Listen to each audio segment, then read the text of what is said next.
Hello everyone, welcome again. This is the third video of chapter 6. The name of the chapter is Climatic Zones of the Earth.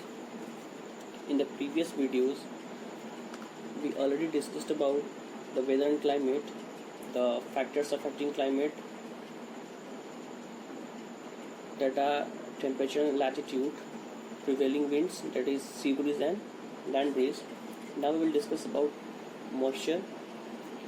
Moisture means the wetness caused by water, and humidity means the wetness in the atmosphere or the amount of water vapor present in the air.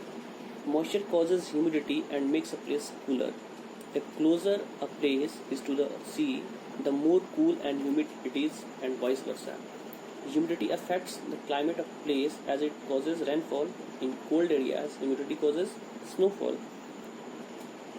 Moisture humidity का कारण बनती है और एक place को ठंडा बनाती है. एक प्लेस सी से जितना नज़दीक होता है वह उतना ही कूल और ह्यूमिड होता है, और कोई प्लेस सी से जितना दूर होता है वह ठीक इसके अपोजिट रहता है. ह्यूमिडिटी एक प्लेस के क्लाइमेट को अफेक्ट करती है क्योंकि यह रेनफॉल का कारण बनती है. मीन्स ह्यूमिडिटी के कारण रेनफॉल होता है किसी प्लेस पर. कोल्ड एरियाज में ह्यूमिडिटी के कारण स्नोफॉल भी होता है. The humidity of a place depends on factors such as distance of the place from the sea and the direction of winds. As a result, coastal areas are more humid than areas which are far from sea. एक place की humidity कुछ factors पर depend करती है, जैसे कि सी से उस प्लेस की डिस्टेंस और विंड्स की डायरेक्शन. किसी प्लेस की ह्यूमिडिटी सी से उस प्लेस की डिस्टेंस और विंड्स की डायरेक्शन जैसे फैक्टर्स पर डिपेंड करती है. As a result, coastal areas more humid होते हैं comparison to areas which are far from sea. Means जो एरिया सी से दूर होते हैं. Okay, move to the next topic, altitude. Like humidity, altitude also inverts the impact of heat. As the height increases the temperature falls and vice versa. This is because the air while rising from the sea level becomes lighter and thinner at its climb higher.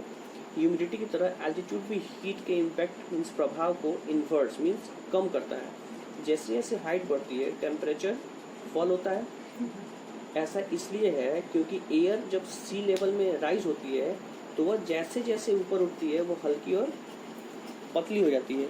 This causes it to lose its heat carrying capacity, so mountainous regions enjoy a cooler climate as compared to the plain region throughout the year. This is the reason that hill stations become popular during summers. इसकी वजह से इसकी heat carrying capacity कम हो जाती है, इसलिए mountainous region में throughout the year cooler climate होता है compare to the plain regions जिसमें माउंटेनियस रीजन्स में कूल क्लाइमेट को एंजॉय किया जाता है. यही कारण है कि समर में हिल स्टेशन ज़्यादा पॉपुलर हो जाते हैं. Climate zones, the areas with similar climatic conditions are grouped together as a climate zone. The earth has 3 climatic or heat zones. Each of these is spread symmetrically across the northern and southern hemispheres. वैसे areas जिनके climatic condition similar होते हैं उन्हें climatic zones में एक साथ group किया जाता है. अर्थ के 3 क्लाइमेटिक जोन्स या हीट जोन्स हैं. इनमें से सभी नॉर्थन और साउथर्न हेमिस्फीयर में सिमेट्रिकली स्प्रेड हैं. Torrid zone is also known as the equatorial zone. It extends from the Tropic of Cancer to the Tropic of Capricorn. North Torrid zone and South Torrid zone are its two divisions lying to the north and south of the equator respectively. Torrid zone को equatorial zone के रूप में भी माना जाता है. यह tropic of cancer से ट्रॉपिक ऑफ कैप्रिकॉर्न तक फैला हुआ है. नॉर्थ टोरिड जोन और साउथ टोरिड जोन इसके 2 डिवीजन्स हैं जो नॉर्थ पोल और साउथ पोल पर लाई करते हैं. It is the hottest zone on the earth. It is because it receives direct rays of the sun throughout the year. This makes the weather hot, humid and rainy throughout the year. Sahara desert and Amazon rain forest are located in this belt. यह earth का सबसे गर्म zone है. ऐसा इसलिए है क्योंकि यह पूरे वर्ष सन की डायरेक्ट रेज रिसीव करता है. इससे पूरे साल वेदर हॉट, ह्यूमिड और रेनी बना रहता है. सहारा डेजर्ट और अमेजन रेन फॉरेस्ट इसी बेल्ट में लोकेटेड है. As you know, Sahara Desert is the largest hot desert in the world, and Amazon rainforest is the world's largest tropical rainforest. Okay.